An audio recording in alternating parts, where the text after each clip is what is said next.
Assalamualaikum warahmatullahi wabarakatuh.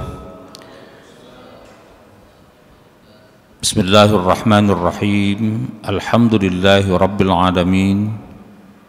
Wabihi nasta'in ala umurid dunya waddin. Wassalatu wassalamu ala asyrafil anbiya'i wal mursalin, Sayyidina wa habibina wa syafi'ina wa maulana Muhammadin wa ala alihi wa ashabihi wa ummatihi ila yaumiddin. Amma ba'du, faqalu subhanaka la ilma lana illa ma 'allamtana innaka antal alimul hakim. Wa qala rabbi shrah li sadri wa yassir li amri wahlul 'uqdatam min lisani yafqahu qawli. Rabbi yassir lana wa la tu'assir 'alaina minkum ya karim. Ma'asyiral muslimin, para jamaah sekalian yang dirahmati Allah Subhanahu wa taala, syukur alhamdulillah kembali kita dapat bertatap muka, bermuwajahah, bersilaturahim, berinteraksi insyaallah dalam keadaan sehat walafiat, dan mudah-mudahan Allah senantiasa memberi keberkahan, keafiatan, kesuksesan, kesehatan, dan senantiasa Allah memberi perlindungan kepada kita semua. Salawat dan salam semoga tercurah ke hariban junjungan Nabi kita Muhammad sallallahu alaihi wasallam serta keluarganya, sahabatnya, dan semua pengikutnya hingga akhir zaman. Ma'asyiral muslimin rahimakumullah, mengawali kajian kita pada malam hari ini sebagaimana biasa kita baca suratul Fatihah. Mudah-mudahan keberkahan Al-Fatihah ini kita niatkan pertama kita ingin menjadi pribadi-pribadi yang sukses, yang senantiasa berada dalam keridhaan Allah Subhanahu wa taala dan selalu dalam lindungan Allah Subhanahu wa taala. Kemudian Fatihah juga kita niatkan jika ada saudara-saudara kita yang mungkin dalam keadaan terbaring sakit, mudah-mudahan Allah senantiasa memberi perlindungan dan mengangkat penyakitnya dan kesehatannya dikembalikan seperti sedia kala.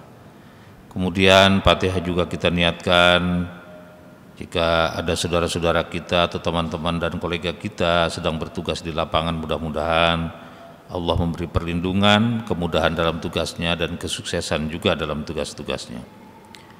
Dan Al-Fatihah juga kita niatkan kita ingin membantu saudara-saudara kita yang terkena musibah, baik bencana maupun juga musibah seperti saudara-saudara kita di beberapa negara, khususnya di Gaza, Palestina, yang setiap saat menghadapi gempuran.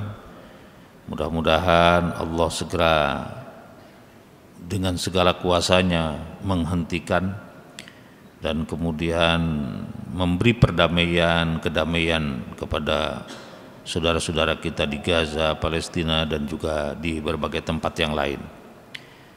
Untuk itu semua ala kulli niyatin salihah wa ila hadratin Nabi Mustafa sallallahu alaihi wasallam. Al-Fatihah. A'udzu billahi minasyaitonir rajim. Bismillahirrahmanirrahim. Alhamdulillahi rabbil alamin, arrahmanir rahim, maliki yaumiddin. Iyyaka na'budu wa iyyaka nasta'in. Ihdinas siratal mustaqim, siratal ladzina an'amta 'alaihim ghairil maghdubi 'alaihim waladdallin. A'udzu billahi minasyaitonir rajim. Bismillahirrahmanirrahim. Pada pertemuan yang lalu kita mengawali tentang kitab Adabut Ta'am, ya, berkaitan dengan adab makanan, soal makan, memakan, makan dan minum, begitu ya. Itu adab yang pertama, itu bahwa ketika makan khususnya dan sebetulnya untuk berbagai perbuatan yang baik, tetapi di sini terkait dengan makan, jadi bicara soal makan diawali dengan membaca bismillah atau tasmiyah fi awali walhamdu fi akhirih, baca alhamdulillah di akhirnya. Nah, di kemarin itu kita ingin sedikit memberi catatan, dan ini karena penting betul gitu ya, bahwa hadis yang pertama kemarin itu dari Umar bin Abu Salamah, diajarkan oleh Nabi memulai makan dengan membaca bismillah, dilakukan dengan tangan kanan, kul biyaminik, dan kemudian kul bima yalik, dan memakan dari area terdekat gitu. Tangan enggak meraba-raba ke yang jauh ketika makan rame-rame itu.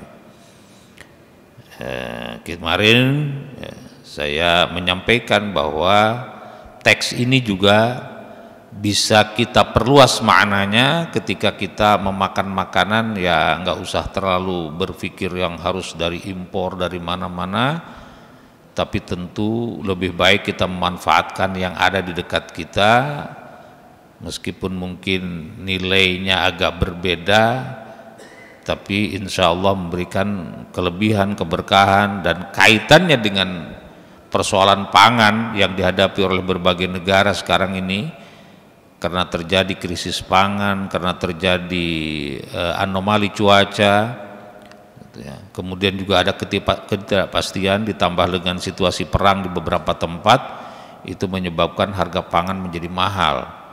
Di kita juga sempat heboh ketika harga beras melambung terus, sementara panen tidak memenuhi hajat hidup kita semua. Jadi alangkah baiknya kalau berdasarkan teks hadis di sini, kul mimma yalik, makanlah dari apa yang ada di sekitar kita. Ya mungkin ini yang disebut istilah sekarang ini, atau istilah pertanian itu adalah diversifikasi pangan. Jadi pangan tidak sekedar mengandalkan makanan pokok berupa beras, tapi kan bisa yang berlatar karbo yang sama, seperti berbagai daerah itu ada ya sorghum, ya kembali ke misalnya ubi, talas, di beberapa daerah sagu, kemudian jagung. Nah, kalau kita memang sejak dulu ini bergantung kepada beras ya. Tapi juga kita kembangkan, ada talas, ada ketela, dan seterusnya.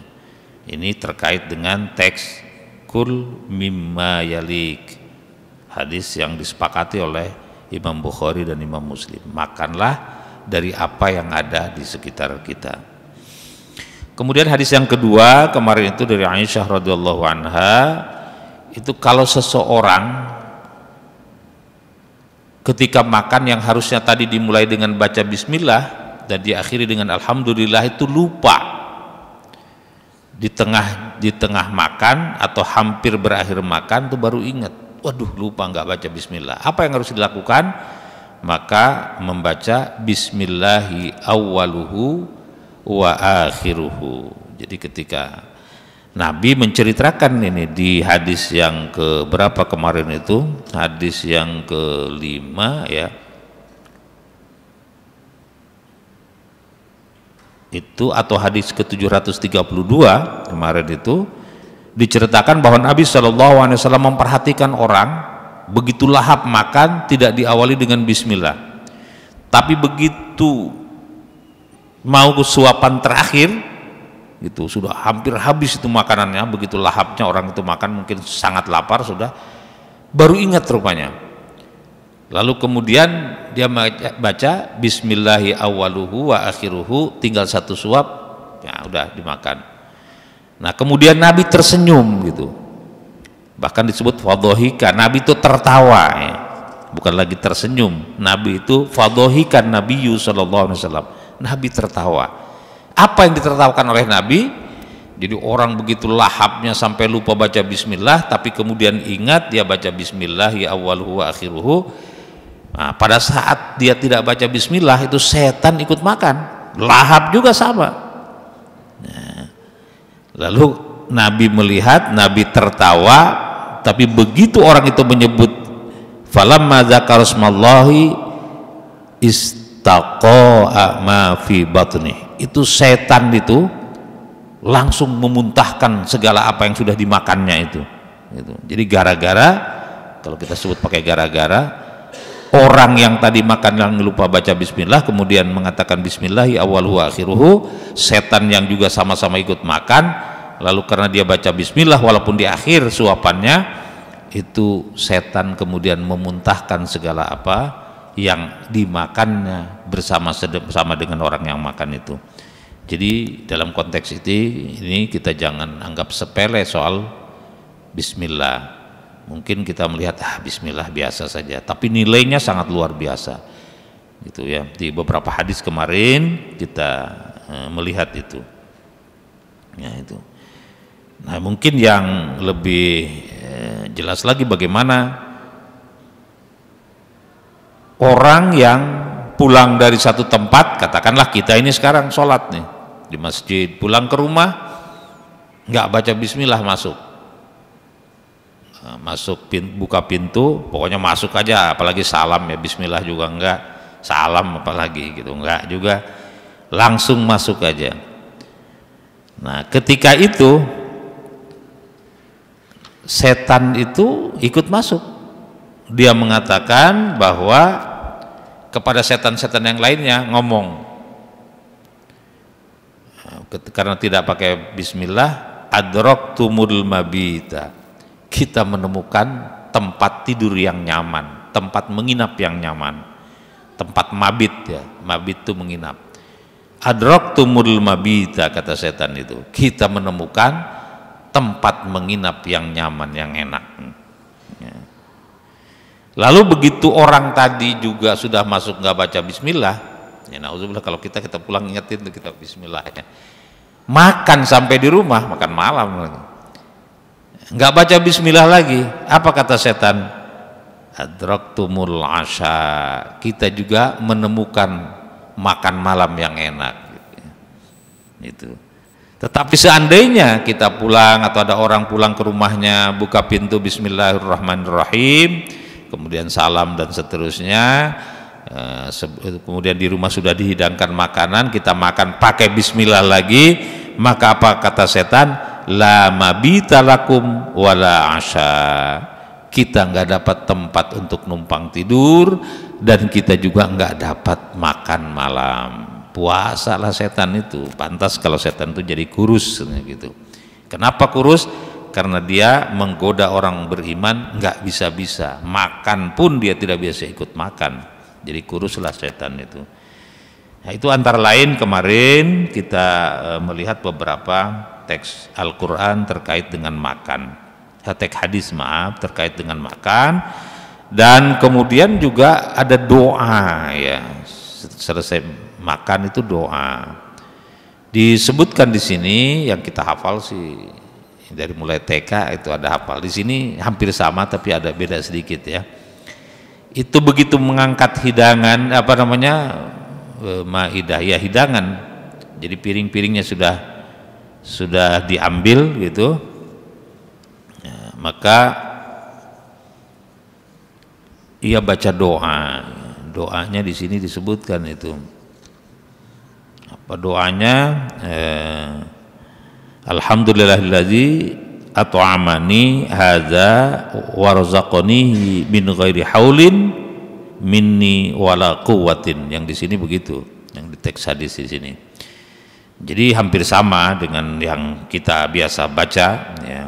Bismillah, biasanya kita alhamdulillahilladzi ya, at'amana hadza wasaqana wa ja'alani muslimin. Itu kan yang biasa sejak TK itu ya. Di teks Imam Nawawi demikian. Ini teks-teks hadis yang diriwayatkan oleh Abu Dawud, Imam Muslim, Imam Bukhari ya, seperti itu. Jadi teksnya hampir semakna, bahwa kita mengucapkan alhamdulillah di mana Allah memberikan at'amani hadza, hidangan kepada kita, warzaqanihi, dan juga menganugerahkan rizki kepada kita, min ghairi haulin, padahal kita tanpa daya, mungkin ya usaha biasa-biasa saja tapi alhamdulillah kita dapat makan, wala quwwatin, dan nggak ada kekuatan gitu. Dan di sini bukan sekedar kemudian mengusir setan itu, tetapi ghufira lahu ma taqaddama min dzambi, Allah akan mengampuni segala dosa kita, baik yang sudah lalu maupun yang akan datang. Jadi maknanya doa itu luar biasa, bukan saja menyingkirkan setan tapi juga memberikan keberkahan dalam hidup kita, antara lain bahkan menghapuskan dosa-dosa kita. Bayangkan makan yang enak saja bisa menghapuskan dosa kita. Tetapi sebaliknya makan itu kalau di teks Al-Quran kan kita nggak boleh berlebihan ya. Kalau berlebihan itu innal mubadzirina kanu ikhwana syayatin, itu sudah daya upaya setan. Karena itu di teks hadis yang kemarin juga yang kita bahas dari Aisyah radhiyallahu anha menceritakan bahwa ada orang berenam dikasih makan, datang yang ketujuh makan cuman kebagian 2 suap, padahal Nabi menyampaikan kalau saja baca bismillah maka akan cukup semua itu gitu. Bahkan kalau Nabi mencontohkan kan, begitu kecilnya roti itu tapi dimakan oleh seluruh sahabatnya masih tersisa roti itu. Itu pernah terjadi demikian gitu ya. Ya orang-orang sekarang saya nggak tahu masih ada apa enggak, tapi biasanya di orang-orang tertentu ada itu. Bukan terpaksa sebetulnya tapi dalam keadaan yang memang darurat gitu ya. Lalu kemudian dengan doa-doa, dengan mohon kepada Allah, maka terjadi keberkahan meskipun satu kotak nasi dimakan oleh beberapa orang semuanya kenyang tapi masih ada sisa gitu malah. Nah, itu antara lain kemarin hadis-hadis yang terkait dengan kalau istilah sekarang pola makan lah, tapi ini sebenarnya adab dalam memakan makanan ya, dalam makan. Kemudian kita lanjutkan. Oh ya, kemarin ada satu lagi yang sangat penting itu ketika makan rame-rame ya. Ada hadis di mana hadis itu menceritakan Rasul SAW itu membawa jamaahnya lah, sahabat-sahabatnya mau makan. Sudah siap, tentu semua sahabatnya tidak ingin memulai sebelum Rasulullah SAW memulai. Gitu. Karena itu kebiasaan dan itu juga adab. Kalau ada orang yang lebih berhak untuk kita hormati, apakah karena keilmuannya, ketokohannya, pejabat dan sebagainya, ya lebih-lebih ulama begitu, karena ada doa-doanya, itu yang didahulukan. Kenapa? Karena nggak sembarangan makannya, paling tidak ada bismillahnya lagi, ada doanya. Nah biasanya kata Nabi SAW itu setan mencari kehalalan tersendiri, dia nyeruduk saja. Ya tentu setan itu berupa orang, minal jinnati wan nas kan gitu. Jadi kemarin dalam hadis itu seorang Badawi perempuan tiba-tiba nyelonong langsung mau megang makanan, mau ngambil. Sebab kalau dia sudah bisa mulai makanan itu maka setan akan rebutan makan juga gitu. Maka kemudian Nabi katakan, ya, Nabi pegang secepatnya itu. Kemudian datang lagi satu lagi, nyerobot saja langsung mau ngambil. Nabi pegang tangannya dua-duanya. Nah, Nabi menyampaikan sampai wallahi Nabi itu, demi Allah, demi zatku yang ada di tangan Allah, aku pegang dua-dua orang itu. Kenapa? Karena seandainya dia bisa memakan makanan sebelum aku, nah, maka setan ikut makan semua. Jadi kemudian Nabi SAW pegang, Nabi mulai makan, bismillah, lalu kemudian sahabat-sahabatnya juga suruh makan. Nah silahkan orang Badui tadi, yang dua orang itu mau makan, tapi didahului oleh Nabi, karena sudah didoakan oleh Nabi. Jadi betapa pentingnya adab makan ketika rame-rame, yang memiliki mohon maaf ya fadhail, keutamaan, keunggulan. Kalau biasa kita kan ya pejabat, petinggi, tokoh begitu ya, ya ulama, ya silahkan dahulukan. Itu penting sebagai penghormatan, tapi lebih penting lagi dalam konteks bagaimana memulai dengan bismillah minimal. Jangan sampai tidak, sebab kalau sudah ia didahulukan oleh kita, misalnya oh silahkan Pak duluan, ya duluan dia makan aja tanpa bismillah, oh setan udah berebutan di situ. Bahaya itu. Kalau menurut hadis Nabi itu bahaya betul itu. Karena Nabi menyampaikan dan kemudian menangkap dua orang itu segera ditarik, jangan sampai menyentuh makanan. Jangankan makan, menyentuh pun nggak boleh. Nabi duluan gitu, didoakan duluan, bismillah duluan Nabi, nah, baru silahkan yang lain. Sebab kalau tidak, siapapun, apalagi tadi itu yang didorong Badui, nah, berarti setan akan berpesta di situ. Nah, itu seperti itu. Nah, kita lanjut ke bab yang berikutnya.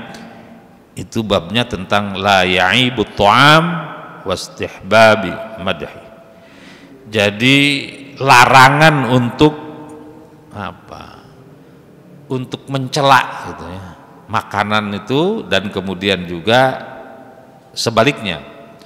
Kalau kita bisa memuji makanan, ya kan, pujian kita biasanya terhadap makanan itu, makanan di sini cuma dua rasanya, satu enak, yang dua enak banget katanya gitu. Itu kan pujian. Nah, nggak boleh mencela. Gitu. Ini menurut hadis-hadis Rasulullah Shallallahu Alaihi Wasallam. Jadi kalau ada makanan, ya sejelek apapun tidak boleh kita mencela. Itu adab di dalam menilai makanan, bukan menilai dalam konteks membuat penilaian berdasarkan lomba, bukan, tapi menilai makanan yang dihidangkan. Mari kita lihat hadisnya. Hadis yang pertama di bab ini, atau hadis ke-736 yang kita bahas. An Abi Hurairah radhiyallahu anhu qala, dari Abu Hurairah radhiyallahu an, ia berkata, ma'aba Rasulullah sallallahu alaihi wasallam ta'aman qattu. Rasulullah sallallahu alaihi wasallam tidak pernah mencela ta'aman, makanan, qattu, sedikit pun atau karena apapun, ya. Tidak pernah gitu. Rasulullah tidak pernah mencela makanan. Inistahahu akalahu wa in karihahu tarokahu, muttafaqun alaih. Hadis disepakati oleh Imam Bukhari dan Muslim. Jadi kalau Rasulullah sallallahu alaihi wasallam suka dengan makanan itu, beliau makan. Wa in karihahu tarokahu, kalau nggak suka ya nggak makan. Tapi tentu dengan bahasa-bahasa yang enak. Ada di bab-bab lain Rasulullah menceritakan, misalnya sebetulnya makanan kurang enak, Rasulullah kurang suka, tetapi yang terjadi adalah makanan ini asam, Rasulullah coba asam. Kalau sahabat-sahabatnya itu makan, niscaya sahabat-sahabatnya akan sakit perut. Kalau Nabi, kata Nabi, saya enggak, saya dijaga oleh Allah. Ya, walaupun ketika diracun Nabi tahu, tapi Nabi tetap makan, tetap kena pengaruhnya. Walaupun kemudian banyak yang menyebut bahwa Rasulullah SAW wafat antara lain karena memakan racun itu yang dihidangkan orang. Nabi tahu diberitahu, tapi Nabi makan, mungkin tahu takdirnya memang akan wafat gitu. Nah, ini di satu hadis bahwa Nabi SAW begitu merasakan makanan itu asam, ya Rasulullah tetap makan, dihabisin. Lalu kemudian sahabat-sahabat, kenapa engkau ya Rasulullah biasanya membagi kepada kami semua? Itu makanan sangat asam. Kalau kalian makan, saya kalian sakit perut. Udah, saya saja yang makan gitu. Ada dengan cara begitu. Padahal itu makanan sebenarnya nggak enak, gitu. Tapi Rasulullah SAW makan. Itulah rangka menghormati. Tapi kalau kita kan nggak bisa. Kalau kita sakit perut, ya mohon maaf saja. Barangkali bahasanya puasa, apa dan lain sebagainya. Kalau lihat makanan nggak enak, ya begitulah. Dicicipi dan sebagainya. Ada cara-cara, karena kita dilarang mencela makanan. Itu adab dalam makanan. Kalau suka kita makan, kalau nggak suka ya tinggalkan gitu. Nabi SAW melakukan seperti itu. Tapi tentu tadi itu memakan sambil memuji Allah maupun memuji orang yang memberi makan, dan memuji makanannya juga. Sementara kalau meninggalkannya, maka meninggalkannya dengan cara yang baik, dengan alasan-alasan yang menyenangkan tuan rumah gitu ya.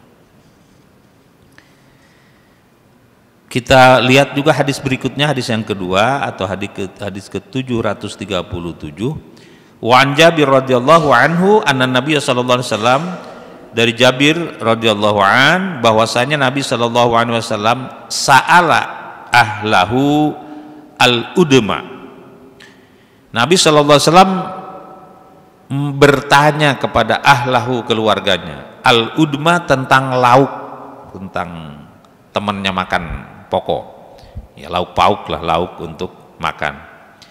Faqalu, nah, ahlahu ini atau saudara-saudara keluarga dari Nabi sallallahu alaihi wasallam itu, di sini tidak disebutkan ahlahu itu siapa gitu ya. Faqalu nggak disebutkan ini. Ahlahu ya keluarganya, ma indana illa khallun. Waduh, nggak ada lauk, yang ada adalah khallun. Kalau saya baca terjemahan khallun itu di dalam kamus dan sebagainya, itu artinya cuka. Tetapi di sini maksudnya adalah kuah yang agak asam. Mungkin kalau di kita apa ya, makanan yang kayak sejenis tom yum begitu ya. Tapi tinggal kuahnya doang gitu. Ya, gitulah. Ya Nabi makan itu. Harusnya kan kalau kita masa sih udah diberi uang belanja cukup gitu. Kok makanannya cuman kayak begini aja gitu. Lauknya nggak ada. Tapi apa kata Nabi?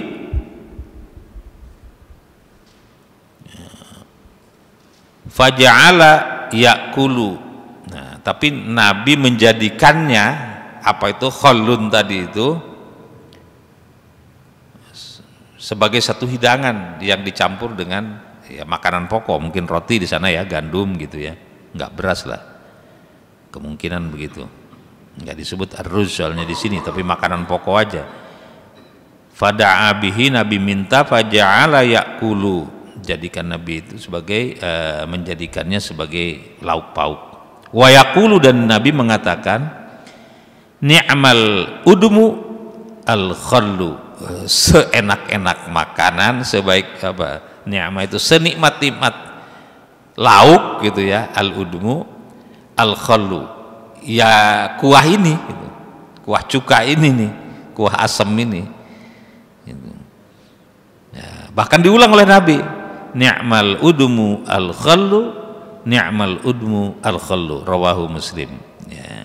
Jadi ini lagi-lagi etika. Pertama, tidak mencela makanan. Yang kedua, kemudian memuji makanan itu enak. Tapi kemudian hadis ini jangan dijadikan karena wah ini ada hadis kayak begini nih, jadi kita cari makan ya cuka aja lah, nggak boleh makan yang lain-lain, bukan begitu. Itu kontekstualisasinya sangat penting. Karena kalau kita ngaji ya, teks-teks itu, teks-teks hadis maupun teks-teks keagamaan yang lain, kontekstualisasi sangat penting. Misalnya Nabi berseloroh atau bercanda, tentu Nabi bercanda bukan dengan orang yang baru dikenal, pasti nggak mungkin bercanda dengan orang yang baru dikenal, pasti sudah sehari-hari itu memang mengenal. Bagaimana Nabi bercandanya? Misalnya Imam At-Tirmizi meriwayatkan, katanya cucu Rasulullah SAW dalam hadis itu Hasan bin Ali bin Abi Thalib, cucu Rasulullah SAW, bercerita satu saat, kata Hasan, Nabi SAW, kakek saya gitu ya, Nabi SAW itu didatangi seorang perempuan tua, itu seorang ibu. Kemudian, ya Rasul, doakan saya supaya masuk surga. Apa jawab Nabi? La yadkhulul jannata ajuz, nggak masuk surga seorang yang sudah tua, nenek-nenek itu ya. Nangis pulang. Jadi seorang nenek ini nangis gitu. Nangis sampai kemudian Nabi suruh susul ke sahabat-sahabat, susul kasih tahu apa maksudnya gitu. Jadi baru diceritakan, karena nangis tuh nggak berhenti-berhenti, Bu, kira-kira begitu, atau Nek, kata Nabi apa? Begitu, katanya nggak akan masuk surga saya. Bukan ibu yang nggak masuk surga, tapi nenek-nenek nggak akan masuk surga. Karena apa? Karena nggak ada di surga. Di teks Al-Quran disebutkan faja'alna apa? Abkaro. Apa itu di surat Al-Waqi'ah? Faja'alna hunna abkaro. Kami jadikan mereka-mereka itu yang sudah tua itu abkaro, jadi gadis-gadis lagi. Auruban atsroba, kecintaannya kan sangat luar biasa gitu. Jadi yang nenek-nenek itu dijadikan lagi bidadari-bidadari yang masih gadis-gadis. Faja'alnahunna abkaro auruban atsroba li ashabil yamin, itu akan diberikan kepada orang yang posisinya mendapatkan kitab dan ahli kanan ya. Ashabul yamin, saya kira seperti begitu. Jadi itulah yang sudah dijelaskan oleh Nabi kepada seorang perempuan tua itu. Nah, kontekstualisasinya kita yakin nggak mungkin Nabi Shallallahu Alaihi Wasallam bercanda dengan orang yang baru kenal itu. Yang kedua, lalu kemudian teks seperti itu tidak menjadi sebuah landasan hukum yang oh kalau begitu nenek-nenek nggak masuk surga ya gitu, atau kakek-kakek nggak masuk surga, ajuz itu orang tua itu nggak masuk surga. Maksudnya tadi kata Nabi, di surga itu tidak ada nenek-nenek, tidak ada kakek-kakek, karena orang dijadikan muda semua gitu. Ya seperti itu yang disampaikan. Nah ini juga teks hadis ini yang tadi disebutkan bahwa senikmat-nikmatnya lauk itu adalah cuka. Jadi bukan berarti bahwa kalau begitu kita makan cuka terus tiap hari gitu. Tidak, tentu saja. Inilah antara pemahaman-pemahaman terhadap hadis-hadis Rasulullah Sallallahu Alaihi Wasallam. Ini yang dimaksud dengan itu sudah ya. Ni'mal udmu al-khallu, ni'mal udmu al-khallu, rawahu Muslim. Nah, ada berikutnya hadis lagi, paling tidak satu hadis lagi, insyaallah ini cukup. Hadis ma yaqulu man hadara at-ta'am wa huwa shaimun idza lam yuftar. Nah, apa yang dikatakan kalau kita menghadiri undangan lalu diajak makan padahal kita puasa? Lalu bagaimana dengan yang tidak puasa? Nah, kita kira-kira. Jadi etika lagi atau adab lagi terkait dengan menerima tawaran makan atau hidangan yang disiapkan untuk kita. Bagaimana kalau kita lagi posisinya puasa dan bagaimana kalau tidak lagi puasa? Nih. Hadis yang pertama di bab ini atau ke-738, an Abi Hurairah radhiyallahu anhu qala, dari Abu Hurairah radhiyallahu an, ia berkata, qala Rasulullah sallallahu alaihi wasallam, Rasul sallallahu alaihi wasallam bersabda, idza du'iya ahadukum falyujib. Kalau seseorang itu du'iya, diundang. Saya membaca di penjelasannya Syekh Alan As-Siddiqi ini di Dalilul Falihin, itu diundang untuk walimatun nikah. Jadi undangannya undangan walimatun nikah. Karena itu Ibnu Ruslan di dalam teks kitab Matan Zubannya, walimatul urusy bisatin qad nudib lakin ijabatun bila udhrin tajib. Kata Syekh Ruslan, Ibnu Ruslan, walimatul urusy, walimatul arus, walimah pernikahan, bisatin, walaupun hanya menyembelih 1 ekor kambing, qad nudib, itu sunnah hukumnya.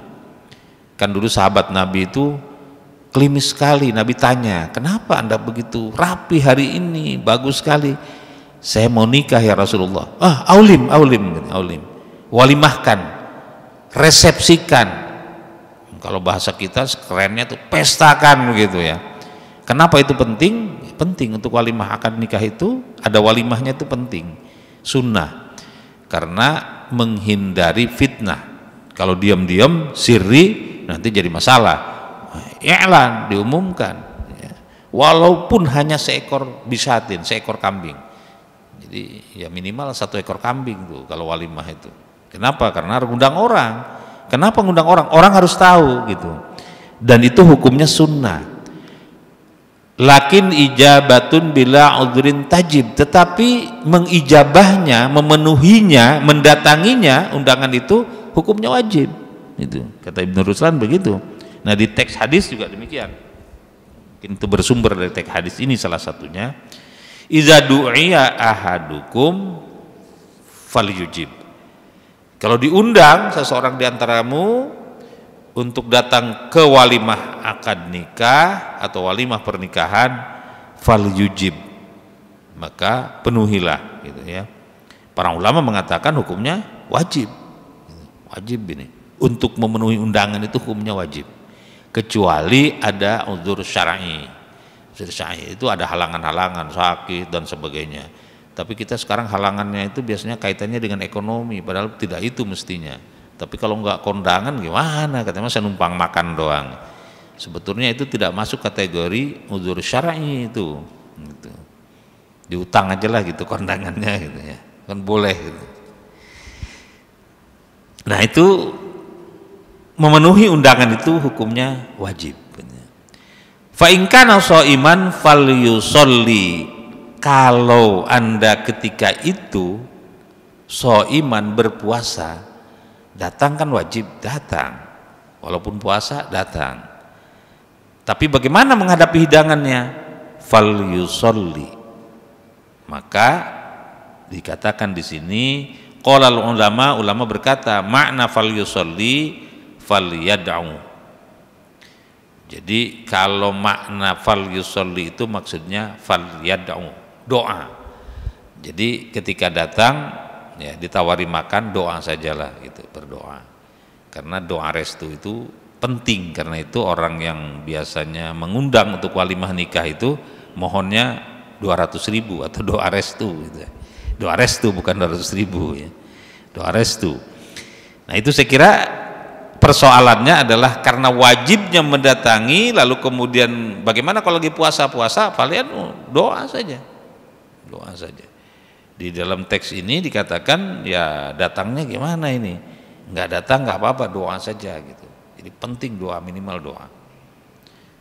Wa in kana muftiran, kalau futur, kalau tidak puasa muftiran ya, futur. Falyat'am, makan.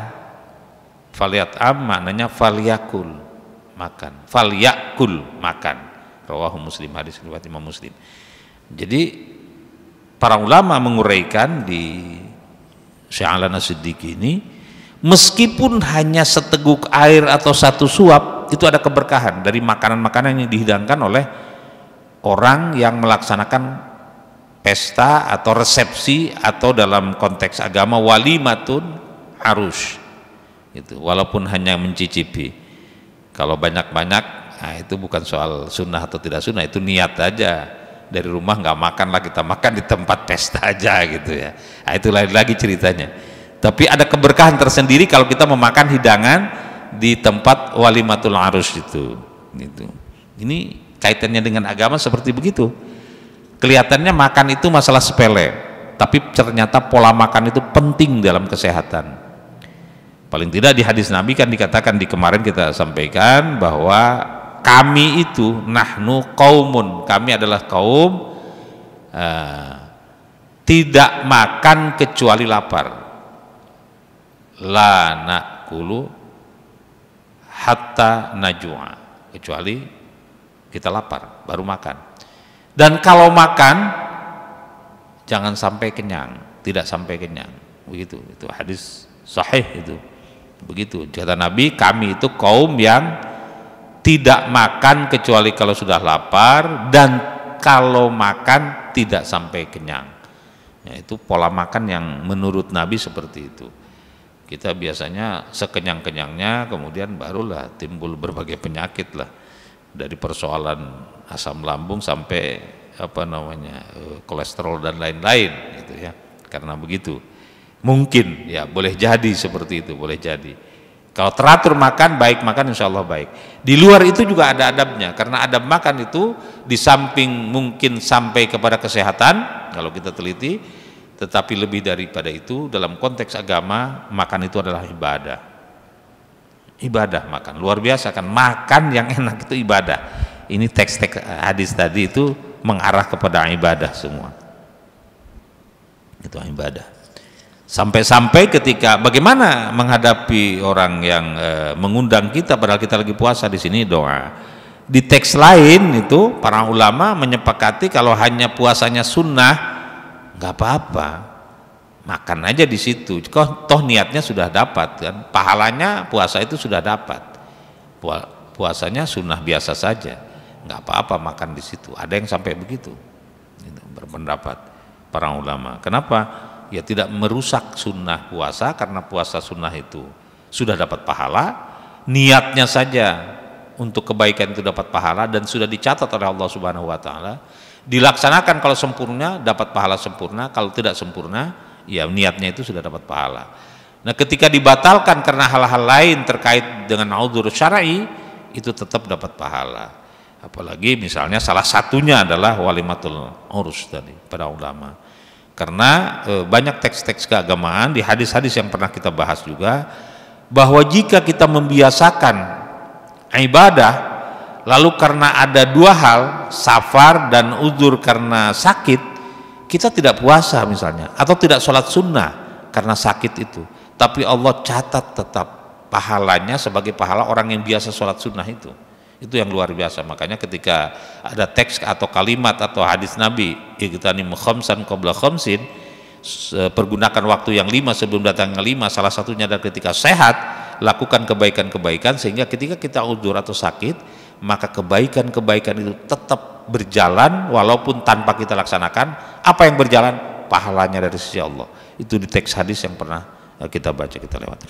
Jadi itulah bab yang sudah kita bahas, beberapa hadis. Mungkin ke depan kita akan simpulkan, karena pertemuan hari ini sudah tinggal 1 menit lagi kita mengakhiri, waktu saat Isya sudah hampir masuk. Dan mudah-mudahan memberikan manfaat, paling tidak membiasakan kita untuk melakukan kebaikan, antara lain bismillah, jangan sampai lupa. Kalau lupa tadi ada badalnya atau gantinya, yaitu bismillahi awaluhu wa akhiruhu. Jangan sampai, walaupun tinggal satu biji nasi gitu, waduh masih ada satu tuh, nah udahlah, makan dengan bismillah awaluhu wa akhiruhu. Jadi mudah-mudahan cara demikian setan muntahkan semua, tapi kita yang di perut dapat berkah dari Allah Subhanahu wa taala. Demikian kurang lebihnya, mohon maaf, nanti kita insyaallah lanjutkan pada pertemuan yang akan datang.